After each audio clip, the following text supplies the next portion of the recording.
Every morning at exactly 6 a.m., long before the sun stretched its golden arms across the sleepy rooftops of Maplewood, he was there. A man in a worn-out brown coat, a faded cap pulled low over his brow, his steps slow but certain as he made his way down the quiet sidewalk toward the park. No one really knew his name. To most, he was simply the man by the swing. Maplewood Park wasn't much anymore. The grass had grown patchy. The benches were chipped and splintered. Graffiti adorned the once colorful slides. Most parents had stopped bringing their children here. They preferred the newer, shinier playground across town, the one with rubber flooring and Wi-Fi. But this man, he came to the old park every single week, same day, same time, same swing. The swing set stood alone in the farthest corner of the park, a rusted frame, two chains, one seat missing, the other cracked and crooked. The kind of thing you might pass by without noticing, or avoid entirely because the sight of decay is easier to ignore than to fix. But he noticed. Every detail, every bolt, every creak in the chain, every leaf that landed on the seat. And so each week he came to repair, not because someone asked him, not because it was his job, but because something in him refused to let it stay broken. He brought a small toolkit, wrapped in a towel, carried under his arm like a fragile treasure. Inside were screwdrivers, oil cans, small brushes, and replacement parts that looked like they'd been salvaged from somewhere long forgotten. No one watched him. There was no audience. Only the occasional squirrel and sometimes the breeze, which seemed to hold his breath as he worked. He started with the chains, testing the links, wiping off rust, replacing any that groaned too loudly. Then the bolts, tightening them with slow, deliberate turns. He would kneel down beside the base, clean the dirt from around the anchor points, and brush away the leaves gathered overnight. Lastly, he'd take a small cloth, spray it with something from an unlabeled bottle, and polish the seat until it gleamed, as much as a weathered plastic seat could gleam. He never smiled, but he looked at the swing as though it were something precious, something alive. And when he was done, he would sit down on the nearest bench. Always the same one, back straight, hands resting on his knees. And he would wait. No one came. No children, no parents, no laughter or chatter or clumsy little feet running through the grass. Just silence. Just the wind. Just him.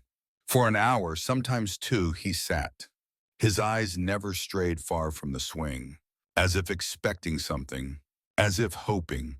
Sometimes joggers passed by, a few early dog walkers. One or two glanced his way. Most didn't. But those who did, they saw the same thing every time. A quiet old man watching an empty swing sway in the breeze. Then, at around 8 a.m., he would rise, dust off his trousers, nod once to the swing as though saying, "You're ready now," and he'd leave. Back down the same sidewalk, toolkit in hand, back into the world. The swing never made a sound when he left. Not a creak, not a groan, only the soft sigh of metal, breathing after being seen.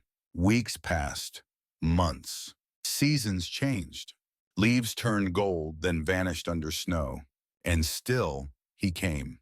Rain or shine, frost or fog, his coat changed, his gait slowed. But he came. The neighbors began to notice. Not all of them, but some. Mrs. Adler from Elm Street told her book club. "They say he lost someone," she whispered over tea. "A grandchild, maybe." Mr. Patel from the pharmacy thought otherwise. "He's waiting for someone. I'd bet on it." Teenagers made up stories, urban legends about a ghost child or a war veteran reliving old memories. But none of them knew, because no one asked.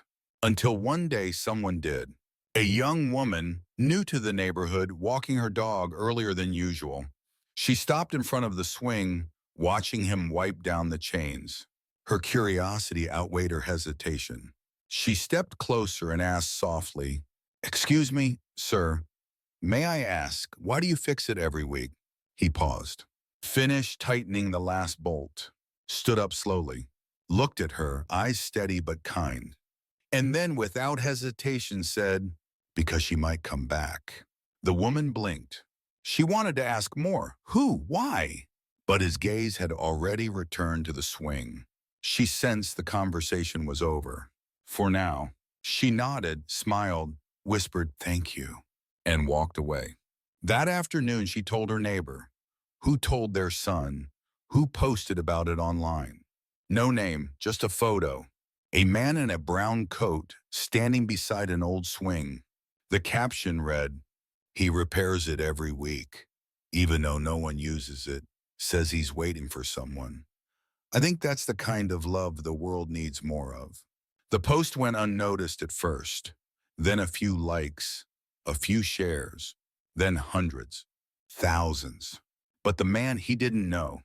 He didn't care, because the next Sunday he came again. Toolkit in hand, steps slower than before, eyes the same. And as he worked, the swing glinted in the morning sun, like it knew it was being seen not just by him anymore, but by hearts that remembered how to wait. There's something eerie about silence. Not the kind that unsettles, but the kind that slips under your skin and settles there quietly, like a forgotten lullaby. That's the kind of silence the swing made, or rather, didn't make. It never squeaked. Not once. Not when the wind pushed it softly. Not when it swayed from side to side after a gust. Not even when the rain had soaked the metal, and you'd expect rust to protest in shrill tones.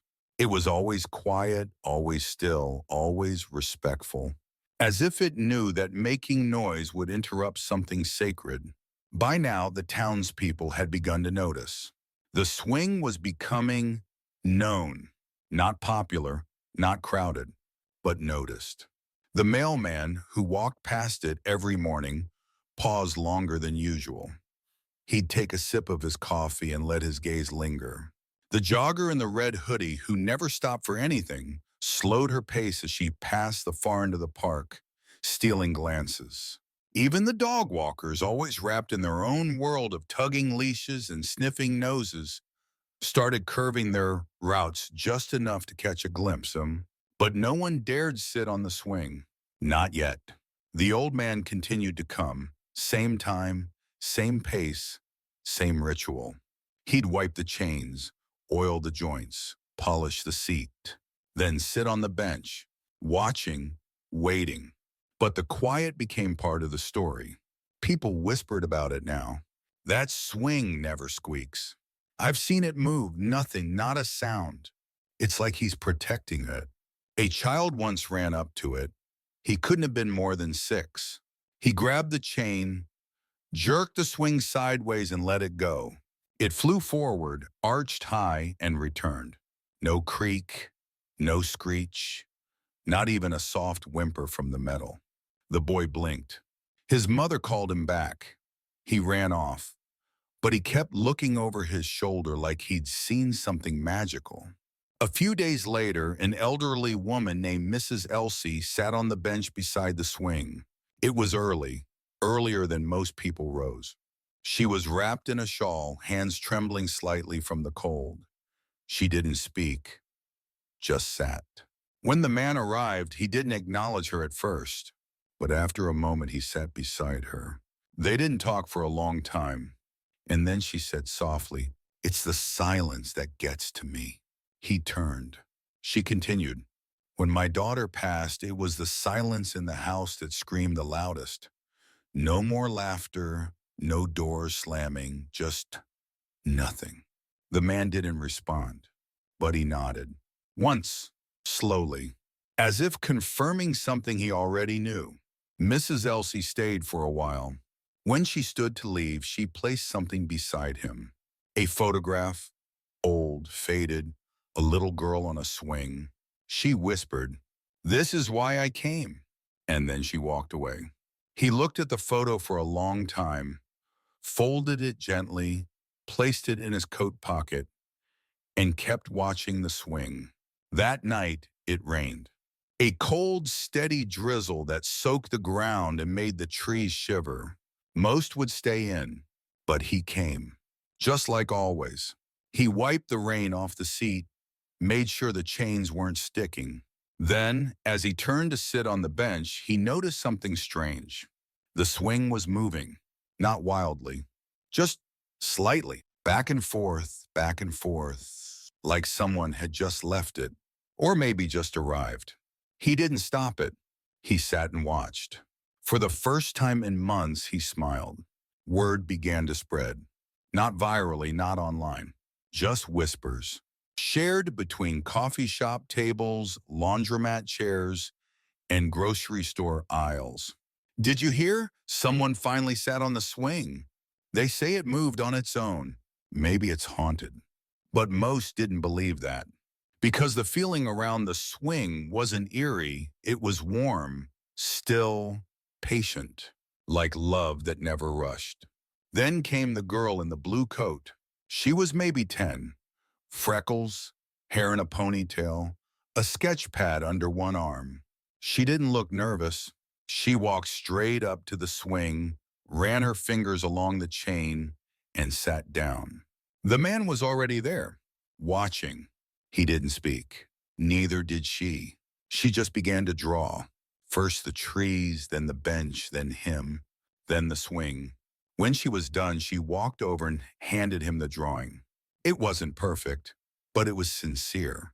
She said, "You fixed something for someone. I think someone should remember that." He nodded, placed the drawing in his coat, right beside Mrs. Elsie's photo. The swing never squeaked. Even now, even then, even as more people sat, because they began to, one by one, never all at once. A boy with a backpack too heavy for his small frame, a mother holding her toddler close, an old man with shaking hands who sat just long enough to remember. Still, the swing remained silent, respectful, listening. The man never said anything about it. He just kept coming, kept wiping, kept waiting. They don't tell you that some things speak best through silence, that a swing that never squeaks can say more than one that wails. They don't tell you that grief can be quiet, but presence is loud in all the right ways. The morning was colder than usual. Thin layers of frost hugged the grass, and each breath painted ghosts in the air. Still he came. The same coat, the same steps, the same quiet determination. He walked the familiar path that curved gently around the pond and led to the far corner of the park where the swing waited. Always the same, always ready. He didn't notice her at first. She had been sitting on the far bench wrapped in a gray scarf, hands tucked into her sleeves. She had watched him the week before from a distance. Today she sat closer, close enough to see how carefully he moved, close enough to hear the metallic click of his tools. He knelt beside the swing, checked the base, ran his fingers along the chains, then reached into his bag and pulled out a small tin of oil. The routine was quiet, almost reverent, like a prayer or a ritual, something ancient but still sacred. He wiped the seat gently, polished it with a clean cloth, and sat on the bench beside it. Then he waited. That's when she stood up, walked slowly toward him, every step hesitant, as though she wasn't sure if she was interrupting something sacred. When she reached the swing, he looked up. Their eyes met. She smiled nervously. "Good morning," she said. He nodded. "Morning." She paused, then asked, "May I sit?" He gestured toward the swing. "Be my guest." She sat carefully, as though afraid it might creak. It didn't. Of course it didn't. The swing moved gently under her weight. The chain shifted. The seat cradled her. Still, no sound, just the rustle of leaves and the soft whisper of her breath. She looked over at him. "I've seen you here before." He didn't reply, just looked at her with quiet eyes. "You come every week." A nod. "You fix the swing." Another nod. She hesitated, then asked, "Why?" He didn't answer right away. Instead, he looked at the swing, at the worn seat, the polished chains, the bolts he had replaced a dozen times. Then he said softly, because some things shouldn't be forgotten." She tilted her head, confused but not unkind. "Did someone you love use this swing?"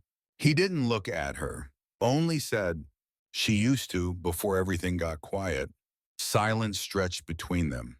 Not uncomfortable, just full. She swung gently, back and forth, the chains silent. Then she spoke again.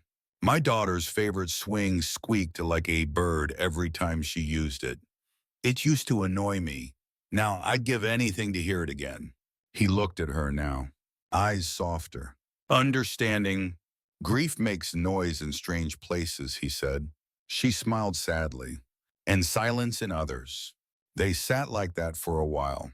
Strangers, connected not by names or stories, but by the quiet language of people who've lost and still choose to love anyway. Before she left, she stood beside the swing and ran her fingers over the chain. "It's beautiful what you do, even if no one says anything, even if no one ever swings again." He didn't reply. Didn't need to. When she was gone, he reached into his coat and pulled out a folded paper. An old sketch, drawn by the little girl in the blue coat. He looked at it for a long time, then carefully tucked it back and waited. That afternoon he stayed longer than usual, not because he expected someone, but because the stranger's words echoed in his mind. Even if no one swings again, that night he couldn't sleep. He sat by the window, looking out into the dark, listening to the wind. And somewhere, in the quiet spaces between memory and morning, he remembered her voice. Not loud, not clear, just a hum, soft, barely there, but real. He closed his eyes and smiled. The next morning he brought something new. A tin can of white paint, a brush, and a small wooden sign. He worked for over an hour, carefully sanding, painting, writing. When he was done, he placed the sign beside the swing. It read, "Still here, still waiting, still loved." People noticed. The sign, the swing, the man. A few began to visit more often. One left flowers. Another tied a ribbon to the frame. A child left a stuffed bear. Each person came with their own silence, their own memory, their own question. But it always began with one. "Why do you fix the swing?" And always, he gave the same answer. "Because someone once loved it." They don't tell you that healing can look like a swing no one touches, that waiting can be an act of love, that fixing something broken can be the only way to feel whole again. They don't tell you that strangers ask the hardest questions, and sometimes you're ready to answer. He didn't always carry it. Not at first, not in the beginning, when everything still felt loud and full and normal. Back when the world hadn't yet taught him what silence truly meant. But after she was gone, after the room grew cold and the echoes faded, he started keeping it close. A single photograph, folded twice, edges worn soft by years of opening, closing, and opening again. It wasn't even a good photo. Slightly out of focus, the lighting uneven, a thumb smudged the bottom corner. But to him, it was perfect. It was her. The girl in the photograph wore overalls, one strap half fallen, a ponytail messy and uneven, her mouth open mid-laugh, not a posed smile, but a wild, unfiltered burst of joy. She was seated on a swing, that very swing. Same frame, same chains, just younger, alive. It had been taken on a Tuesday. He remembered that clearly. They had skipped school that morning, not for any reason, just because. Because the world was sunny and pancakes tasted better when you weren't supposed to be eating them. Because sometimes you need a day that isn't planned. They'd wandered to the park. She ran ahead, barefoot in the grass, and he'd called out, "You're gonna get splinters, Sarah!" She didn't stop, didn't even look back, just shouted, "Then carry me later." He had laughed. Laughed the kind of laugh that shakes something loose in your chest. The kind you don't know is rare until it's too late.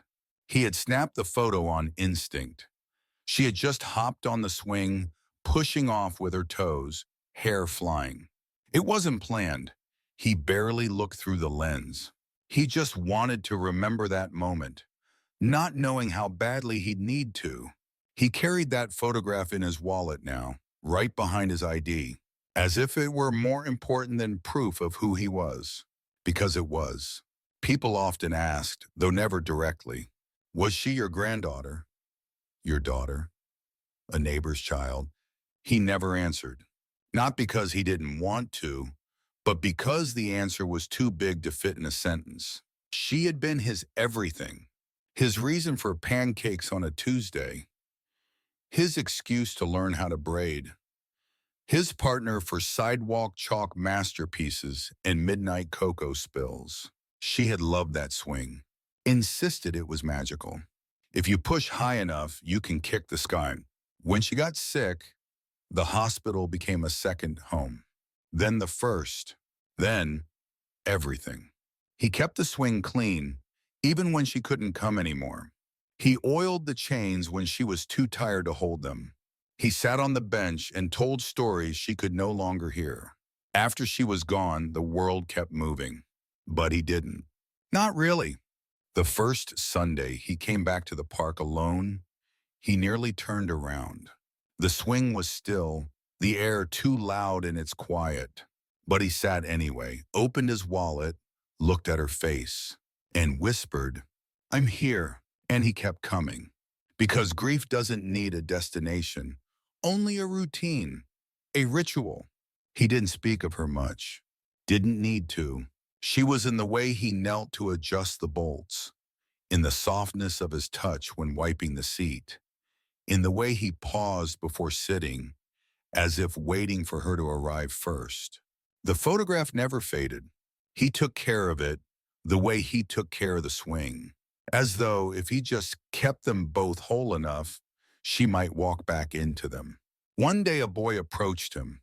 Couldn't have been more than 9, gap in his front teeth, shoelaces untied. "Mister," the boy said, "why do you fix it if no one plays here?" He smiled. "Because someone did." The boy tilted his head. "She your kid?" He paused, then opened his wallet, held the photograph gently, like something sacred. "She was my world." The boy stared at the picture, then at the swing. "She looks happy." She was. The boy didn't ask more, just nodded, ran to his bike, and pedaled off. But the next week he returned, with a flower, placed it gently on the swing seat before riding off again. Word spread quietly. No articles, no interviews, just whispers. Moments passed from one kind heart to another. And then, one Sunday he arrived at the park and found someone sitting on the swing. A teenage girl, legs curled beneath her, earbuds in, sketching in a notebook. She didn't notice him at first. He didn't interrupt, just sat on the bench and watched. After a while, she looked up, met his eyes, and smiled. "It doesn't squeak." "No," he said, "it never does." She returned every Sunday after that. Never spoke much, but always brought something. A drawing, a ribbon, a note. She once left a tiny envelope. Inside, "To the man who fixes broken things, thank you for not giving up on her." He kept it, tucked it behind the photo. The photograph had begun to fray now. The corner soft, the middle creased, but the image remained. Her smile, that swing, that moment. One day he sat longer than usual. The sun began to dip. Shadows stretched across the ground. He pulled out the photograph, held it to his chest, and said, "It's okay now, sweet girl. They're beginning to remember too. They don't tell you that love can outlive a heartbeat. That memory isn't trapped in time, only carried forward in acts of devotion. They don't tell you that a photograph can weigh more than 1,000 words when held in the hands of someone who remembers the sound of laughter more than the silence that followed." The sky warned them all morning. Heavy clouds rolled in like slow, thoughtful waves. The air felt heavy, thicker than usual. Even the birds sang differently, softer, shorter, as if they too knew what was coming. But he came anyway, just like always. He stepped off the curb with care, his brown coat buttoned all the way to his neck, a small umbrella tucked under his arm. His boots splashed through early puddles, his steps slower than usual but no less certain. The park was nearly empty. No joggers, no kids, not even the usual dog walker with the fluffy golden retriever. Just the trees bending ever so slightly and the swing waiting still faithful. He made his way through the winding path, past the bench with the chipped paint, past the playground sign that had long since faded. He reached the swing and paused. There was something different today. Not with the swing, it was just as he left it, chains aligned, seat dry, at least for now, silent. But next to the swing, someone stood. She wore a yellow raincoat, hair tucked beneath a gray knit cap, a scarf looped tightly around her neck. Her boots were muddy, but her eyes were clear, focused entirely on him. She didn't speak, not right away. She simply nodded, as if to say, "I've been waiting." He nodded back, as if to say, "I know." He moved beside the swing, knelt slowly under the damp earth, and opened his bag. The rain began as he pulled out the cloth, thin drops, gentle, almost shy. He wiped the chains first, his fingers trembling slightly from the cold. Then the bolts, then the seat. She watched every movement. No phone, no camera, just eyes, witnessing. After a while, she said softly, "I almost didn't come." He didn't look up. Most people don't. But something told me to. Something usually does. She stepped closer. Water pooled around her boots. But she didn't flinch. "You come every Sunday?" He nodded. "Why?"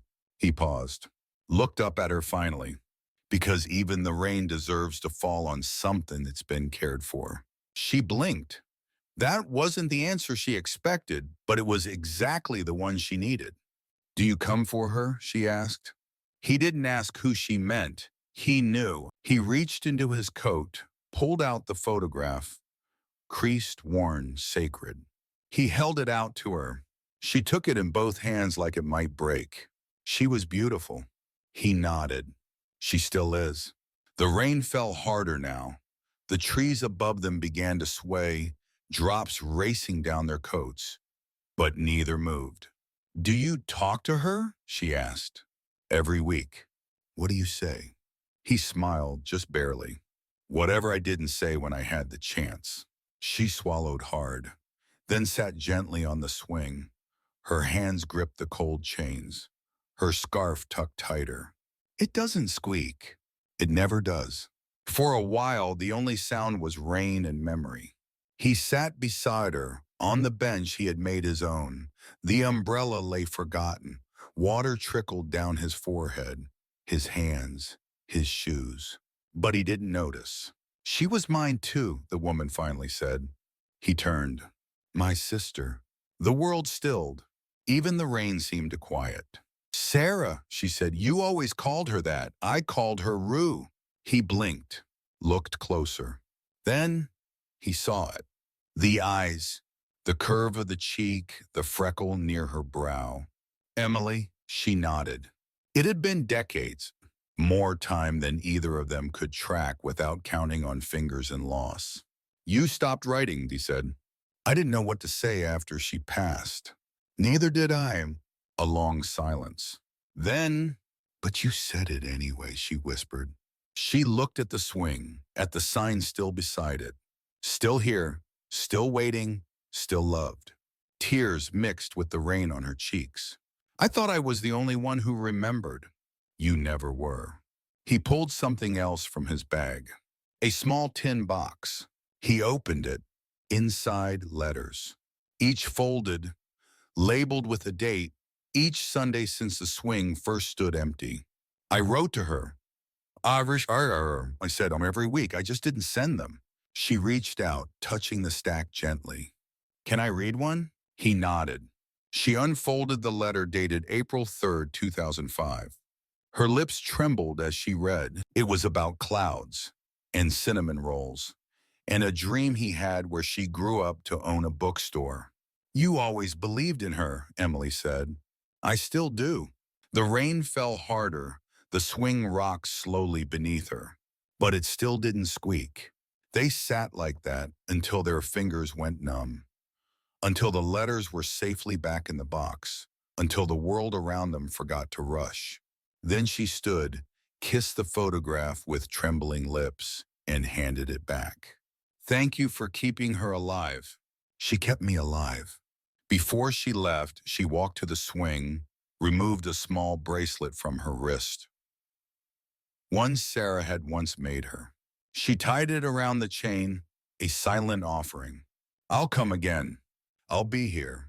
And then she was gone. He sat there long after, even when the rain turned to mist, even when the park emptied again, even when the clouds rolled away. He sat, looking at the swing, at the bracelet, at the place where memory had become reunion. And he whispered, thank you, Rue, for bringing her back.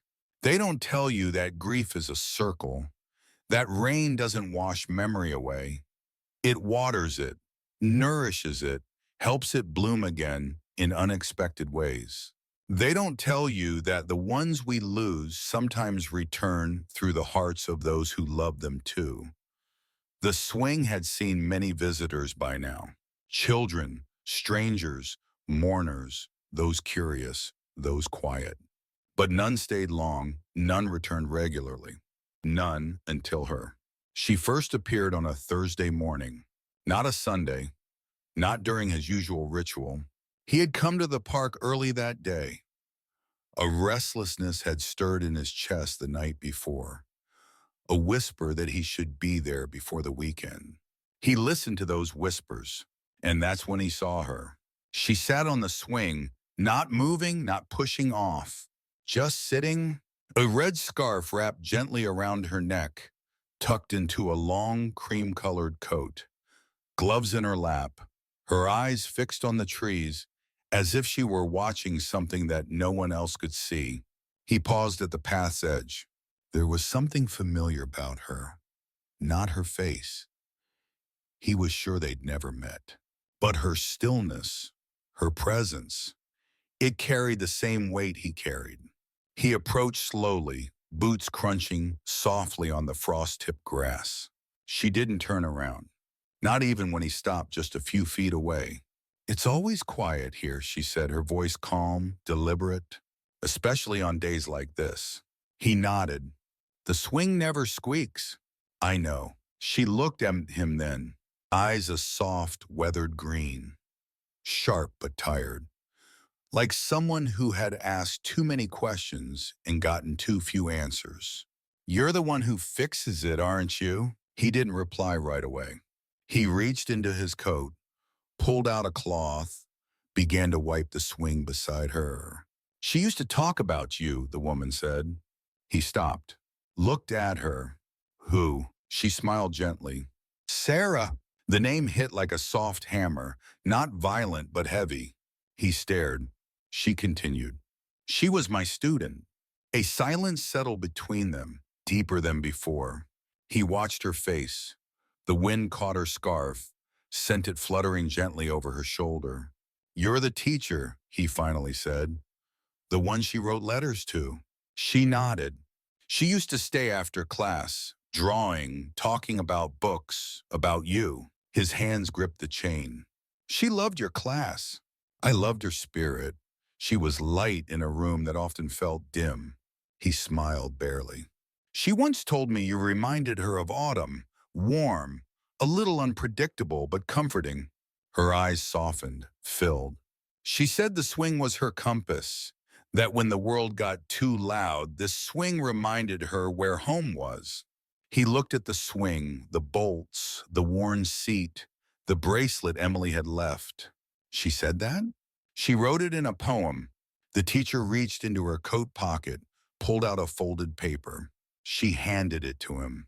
I kept it all these years. He opened it. Lines written in Sarah's handwriting. A little shaky, a little uneven, but still hers. The swing doesn't need a crowd to feel whole. It only needs one person who believes in return. His throat tightened. She left pieces of herself everywhere, he whispered. And you gathered them. They stood in silence again, the wind dancing around them, carrying echoes.